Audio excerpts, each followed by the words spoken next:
Zion full gospel ministries of India, Thiruvananthapuram, Nedumangad. Bible quiz. എബ്രായർക്ക് എഴുതിയ ലേഖനം 11, 12, 13 അധ്യായങ്ങളെ ആസ്പദമാക്കി. പൂർവന്മാർക്ക് സാക്ഷ്യം ലഭിച്ചത് എന്തിനാൽ? വിശ്വാസത്താൽ. ആശിക്കുന്നതിന്റെ ഉറപ്പും കാണാത്ത കാര്യങ്ങളുടെ നിശ്ചയവും എന്താണ്? വിശ്വാസം. ലോകം എന്തിനാൽ നിർമ്മിക്കപ്പെട്ടു? ദൈവത്തിന്റെ വചനം. വിശ്വാസത്താൽ കയീന്റേതിലും നല്ല യാഗം കഴിച്ചത് ആര്? ഹാബേൽ. വിശ്വാസത്തിന്റെ പ്രവൃത്തിയാൽ നീതിമാൻ എന്ന പേര് ലഭിച്ചത് ആർക്ക്? ഹാബേൽ.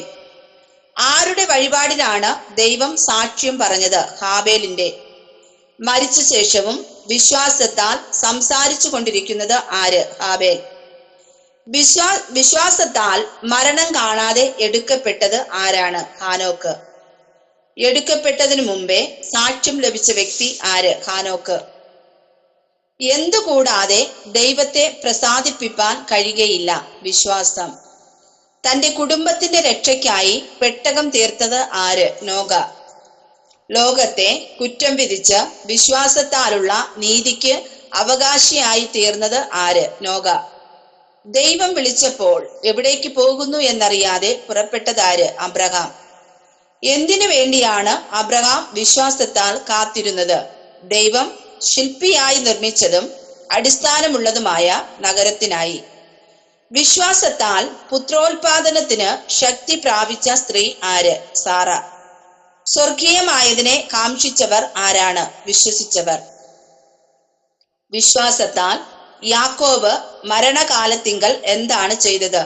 യോസെഫിന്റെ മക്കളെ ഇരുവരെയും അനുഗ്രഹിക്കുകയും തന്റെ വടിയുടെ അറ്റത്ത് ചാരിക്കൊണ്ട് നമസ്കരിക്കുകയും ചെയ്തു. വിശ്വാസത്താൽ യോസേഫ് താൻ മരിപ്പാറായപ്പോൾ എന്തു ചെയ്തു? ഇസ്രായേൽ മക്കളുടെ പുറപ്പാടിന്റെ കാര്യം ഓർത്ത് തന്റെ അസ്ഥികളെ കുറിച്ച് കൽപ്പന കൊടുത്തു. ശിശു സുന്ദരൻ എന്ന് അമ്മയപ്പന്മാർ കണ്ടത് ആരുടെ ജനനത്തിൽ? മോശയുടെ. മോശയെ എത്ര മാസം ഒളിപ്പിച്ചു താമസിപ്പിച്ചു? 3 മാസം. വിശ്വാസത്താൽ പാപത്തിന്റെ തൽക്കാല ഭോഗത്തെക്കാളും ദൈവജനത്തോടു കൂടെ കഷ്ടം അനുഭവിക്കുന്നത് തെരഞ്ഞെടുത്തത് ആര്? മോശ. മഹിമിലെ നിക്ഷേപങ്ങളെക്കാൾ ക്രിസ്തുവിന്റെ നിന്ന വലിയ ധനമെന്ന് എണ്ണിയതാര്? മോശെ. ഫറവോന്റെ മകളുടെ പുത്രൻ എന്ന പേര് നിരസിച്ചതാര്? മോശെ. വിശ്വാസത്താൽ രാജാവിന്റെ കോപം വകവയ്ക്കാതെ മിസ്രയീം വിട്ട് പോന്നത് ആര്? മോശെ. കടിഞ്ഞൂൽ സംഹാരകൻ തൊടാതിരിപ്പാൻ പെസകയും ചോരത്തളിയും ആചരിച്ചതാര്? മോശെ. വിശ്വാസത്താൽ എത്ര ദിവസം ചുറ്റി നടന്നപ്പോൾ എരിഹോ മതിൽ വീണു? 7 ദിവസം. വിശ്വാസത്താൽ ഒറ്റുകാരെ സമാധാനത്തോടെ കൈക്കൊണ്ട വേശ്യ രാഗാബ്. ആരെയൊക്കെ കുറിച്ച് വിവരിപ്പാൻ സമയം പോരാ എന്നാണ് പൗലോസ് പറയുന്നത്. ഗിദ്യോൻ, ബാരാക്ക്, ശിംശോൻ, ഇഫ്താഗ്, ദാവീദ് എന്നിവരെയും ശമൂവേൽ തുടങ്ങിയ പ്രവാചകന്മാരെയും. ആകയാൽ നാമും സാക്ഷികളുടെ ഇത്ര വലിയൊരു സമൂഹം നമുക്ക് ചുറ്റും നിൽക്കുന്നത് കൊണ്ട് സകല ഭാരവും മുറുകെ പറ്റുന്ന പാപവും വിട്ട് നമുക്ക് മുമ്പിൽ വെച്ചിരിക്കുന്ന ഓട്ടം എങ്ങനെ ഓടണം? സ്ഥിരതയോടെ ഓടണം. വിശ്വാസത്തിന്റെ നായകനും പൂർത്തി വരുത്തുന്നവനും ആര്? യേശു. അപമാനം അലക്ഷ്യമാക്കി ക്രൂശിനെ സഹിച്ചത് ആര്? യേശു. നിങ്ങളുടെ ഉള്ളിൽ ക്ഷീണിച്ചു മടുക്കാതിരിപ്പാൻ പാപികളാൽ തനിക്കു നേരിട്ട ഇങ്ങനെയുള്ള വിരോധം സഹിച്ചവനെ ധ്യാനിച്ചുകൊള്ളുവിൻ. പാപത്തോട് പോരാടുന്നതിൽ നിങ്ങൾ ഇതുവരെ എന്തിനോളം എതിർത്തു നിന്നിട്ടില്ല? പ്രാണത്യാഗത്തോളം. എന്തു സംഭവിച്ചാലാണ് ദൈവം മക്കളോടെന്ന പോലെ നമ്മോട് പെരുമാറുന്നത്? ബാലശിക്ഷ. മകനെ, കർത്താവിന്റെ ശിക്ഷ നിരസിക്കരുത്. കർത്താവ് ശാസിക്കുമ്പോൾ എങ്ങനെ ആകാൻ പാടില്ല? മുഷിയുവാൻ പാടില്ല. കർത്താവ് ആരെയാണ് ശിക്ഷിക്കുന്നത്? സ്നേഹിക്കുന്നവനെ. താൻ കൈക്കൊള്ളുന്ന ഏതു മകനെയും കർത്താവ് എന്തു ചെയ്യുന്നു? തല്ലുന്നു. എല്ലാവരും പ്രാപിക്കുന്ന ബാലശിക്ഷ കൂടാതിരിക്കുന്നുവെങ്കിൽ നിങ്ങൾ മക്കളല്ല, പിന്നെ ആരാണ്? കൗലടേയന്മാർ. ആത്മാക്കളുടെ പിതാവാര്? യേശു. ഏത് ശിക്ഷയും തൽക്കാലം സന്തോഷകരമല്ല, ദുഃഖകരമത്രേ എന്ന് തോന്നും. പിന്നത്തേതിലോ അതിനാൽ അഭ്യാസം വന്നവർക്ക് എന്ത് ലഭിക്കും? നീതി എന്ന സമാധാന ഫലം. ആകയാൽ തളർന്ന കൈയും കുഴഞ്ഞ മുഴങ്കാലും നിവർത്തുകൊള്ളുവിൻ. മുടന്തുള്ളത് ഉളുക്കിപ്പോകാതെ ഭേദമാകേണ്ടതിന് നിങ്ങളുടെ കാലിന് പാത നിരത്തുവിൻ. എല്ലാവരോടും സമാധാനം ആചരിച്ച് ശുദ്ധീകരണം പ്രാപിപ്പാൻ എങ്ങനെയുള്ളവരായിരിക്കണം? ഉത്സാഹമുള്ളവർ ആയിരിക്കണം. എന്തുകൂടാതെ ആരും കർത്താവിനെ കാണുകയില്ല എന്നാണ് പറയുന്നത്. ശുദ്ധീകരണം. ഒരു ഊണിനു വേണ്ടി ജ്യേഷ്ഠ അവകാശം വിറ്റുകളഞ്ഞത് ആര്? ഏശാവ്.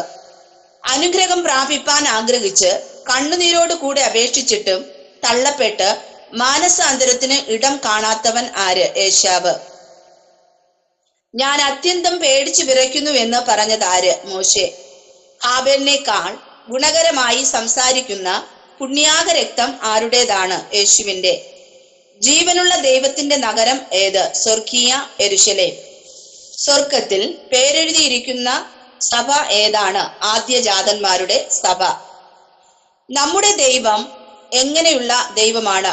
ദഹിപ്പിക്കുന്ന അഗ്നി. ഞാൻ ഇനി ഒരിക്കൽ ഭൂമിയെ മാത്രമല്ല ആകാശത്തെയും ഇളക്കുമെന്ന് അരുളി ചെയ്തത് ആര്? ദൈവം. എന്താണ് നിലനിൽക്കേണ്ടത്? സഹോദര പ്രീതി. എന്താണ് മറക്കാതിരിക്കേണ്ടത്? അതിഥി സൽക്കാരം. ചിലർ അറിയാതെ സൽക്കരിച്ചത് ആരെ? ദൂതന്മാരെ. തടവുകാരെയും കഷ്ടമനുഭവിക്കുന്നവരെയും ഓർത്തുകൊള്ളുവിൻ. വിവാഹം എല്ലാവർക്കും എങ്ങനെയുള്ളതാണ്? മാന്യം. ദുർനടപ്പുകാരെയും വ്യഭിചാരികളെയും ആരാണ് വിധിക്കുന്നത്? ദൈവം. നിങ്ങളുടെ നടപ്പ് എങ്ങനെ ആയിരിക്കണം? ദ്രവ്യാഗ്രഹം ഇല്ലാത്തത്. ഉള്ളത് കൊണ്ട് എങ്ങനെ ആയിരിക്കണം? തൃപ്തിപ്പെടണം. ആകയാൽ കർത്താവ് എനിക്ക് തുണ, ഞാൻ പേടിക്കയില്ല, മനുഷ്യൻ എന്നോട് എന്തു ചെയ്യുമെന്ന് നമുക്ക് എങ്ങനെ പറയാം ധൈര്യത്തോടെ? നിങ്ങളോട് പ്രസംഗിച്ച് നിങ്ങളെ നടത്തിയവരെ ഓർത്തുകൊള്ളുവിൻ. ദൈവവചനം. എന്തിനാൽ ഹൃദയം ഉറപ്പിക്കണം? കൃപയാൽ. സ്വന്തം രക്തത്താൽ ജനത്തെ വിശദീകരിക്കേണ്ടതിന് യേശു എവിടെ വെച്ച് കഷ്ടം അനുഭവിച്ചു? നഗരവാതിലിന് പുറത്ത്. നാം അവന്റെ നിന്ന ചുമന്നുകൊണ്ട് എവിടെ ചെല്ലണം? പാളയത്തിനു പുറത്ത്. യേശുവിന് നാം എന്താണ് ഇടവിടാതെ നൽകേണ്ടത്? അധരഫലമെന്ന സ്തോത്രയാഗം. നന്മ ചെയ്യുവാനും കൂട്ടായ്മ കാണിപ്പാനും മറക്കരുത്. ദൈവം പ്രസാദിക്കുന്നത് ഏത് യാഗത്തിൽ ആണ്? നന്മ ചെയ്യുന്നതിലും കൂട്ടായ്മ കാണിക്കുന്നതിലും. നിങ്ങളെ നടത്തുന്നവരെ അനുസരിച്ച് അവർക്ക് എങ്ങനെ ആയിരിക്കണം? കീഴടങ്ങി ഇരിക്കണം. നിത്യനിയമത്തിന്റെ രക്തത്താൽ ആടുകളുടെ വലിയ ഇടയൻ ആരാണ്? യേശു. തടവിൽ നിന്നിറങ്ങിയ സഹോദരൻ ആരാണ്? തിമത്തിയോസ്. ആരാണ് വന്ദനം ചൊല്ലുന്നത്? ഇറ്റാലിയക്കാർ. 28 വാക്യങ്ങളുള്ള അധ്യായങ്ങൾ എത്ര? 2. 7-ാം അധ്യായവും 9-ാം അധ്യായവും. ആകെ എത്ര വാക്യങ്ങളാണ് ഉള്ളത്? 303. എത്രാമത്തെ പുസ്തകമാണ്? 19-ാമത്തെ പുസ്തകം.